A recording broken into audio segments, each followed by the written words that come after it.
Remember that time when all women would stay at home cooking and cleaning for their children and husbands who were fighting off in wars? Their biggest worry was dusting the top shelf, and their favorite activity was laughing about what Margaret said about Ethel. Well, we ran out of men, and now it's the woman's turn to do a man's job. Hello, and welcome to today's broadcast of The Generic Show. Today is Sunday, August 19th. It's a lovely summer day here in New York City. We're here with some very special guests to discuss some interesting topics for all you ladies listening at home. There is a worry that employers will continue to employ women in these jobs even when men return. Women are still paid less than men. This is due to their clear lesser strength and special health problems. Women's output is obviously not equal to that of men. In today's news, women workers on London buses and trams have gone on strike to demand the same pay and war bonus as men. The strike has spread to other towns in the southeast and also to the London Underground. This may be the first equal pay strike in the UK, led by women, and may be the first to even win. We are getting many reports, but so far the strike seems successful. Last October, on the 22nd, women won a minimum wage for the first time, doubling their pay to 11 shillings 3 days a week. And now to Lila for sports. Thank you, Miranda. Today, the Dick Kerr's Ladies Football Club from Preston competed in a game of football against their rival league. This game gathered a large crowd, like most of the past games. Now for the highlights of the game.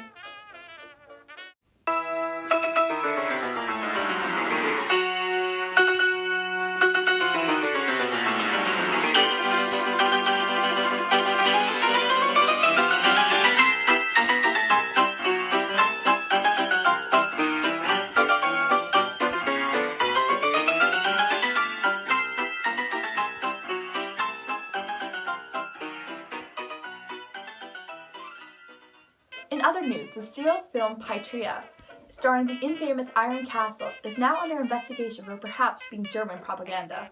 As well as some shocking news about the main star's personal lives. End of the day, and the night for your worries away. Do you ever watch yourself? It is public knowledge that the main star in this serial movie, Irene Castle's husband, Vernon Castle, was drafted for the Air Force earlier this year. It was just announced that while he was piloting a plane earlier, emergency action was taken to avoid collision with another aircraft. The plane stalled, and he was unable to recover control before the plane hit the ground. He died soon after the crash. Now, a message from our army.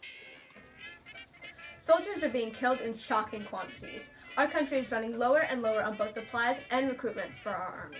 We remind everyone listening at home, the government is calling all able-bodied men to enlist as soon as Possible. The future of this war is looking quite bleak. The government now encourages any willing female or men of any other races to fight on the Western Front. We appreciate everyone's efforts. This is Lucy Ray reporting on Women on the Homefront. As the war continued, more men leaving to fight in the First World War, women were to take more jobs left behind by men. Many in factories where manufacturing munition was extremely dangerous. Women would work in shell factories where they would work with TNT, where poison could pose fatal to these women when exposed. Here we have historian Emily Corman to talk about the key events involving women back in the First World War. Hi, I'm a historian from New Brunswick. During the First World War, childcare became a huge need for women as they were off to do their jobs to be able to provide for their families, where incomes would mainly come from the widows as their husbands were possibly killed along with brothers and fathers. There was a huge increase in the singledom of women during this time period, as so many men were killed in battle. Women would also volunteer to be nurses for the Red Cross, and many were killed in battle. Although there were also a few famous women who ended up volunteering in the war, battling for their country. Thank you. The first Female police officers are now serving due to the lack of male workers. Do not be alarmed. They are also patrolling other public areas, railway stations, streets, parks, and public houses.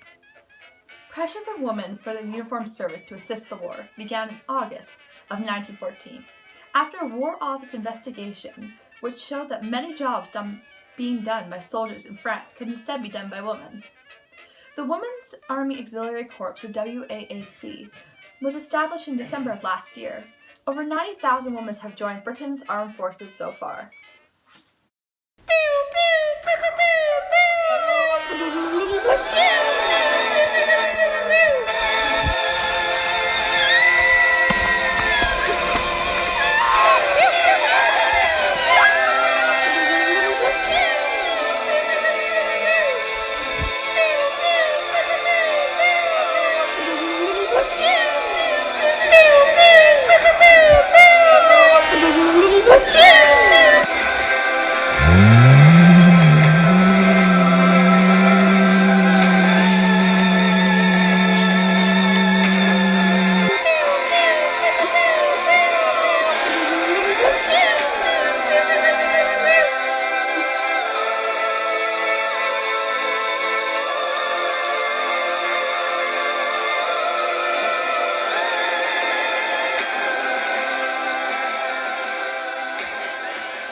Interview with some very inspirational ladies. You're suffragists from the Women's Social and Political Union. Tell us more about what you do. Thank you, Natasha. I believe the work that we're doing in the union is instrumental in the advance of our society. Christabel Pankhurst and her mother Emmeline founded WSPU in Manchester in 1903. We are campaigning militantly to try to gain women to vote. If the Representation of the People Act passes, women over 30 will have the right to do so. Sure, women all over the world are grateful for your work. Thank you. For our final segment, we're reporting live from Toronto on the effects of the war in Canada. Conscription, an action that was promised to never affect this colony, has recently been announced to become a reality. People are not happy and are calling for an election to attempt to unelect Robert Borden, the current Prime Minister of Canada. There's a radical suffragist movement growing in Manitoba.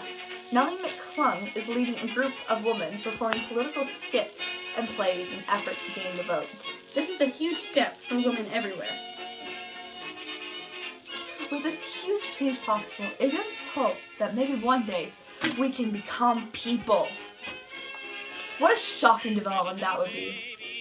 Women are shaming able-bodied men into fighting for their country by handing them white feathers in front of large crowds. It is a practice that is embarrassing and shameful to all targeted men. Thank you for joining us on tonight's episode of The Generic Show. Hang in there. Maybe one day you can be considered people. Good night. What's the good of trying? There is no denying.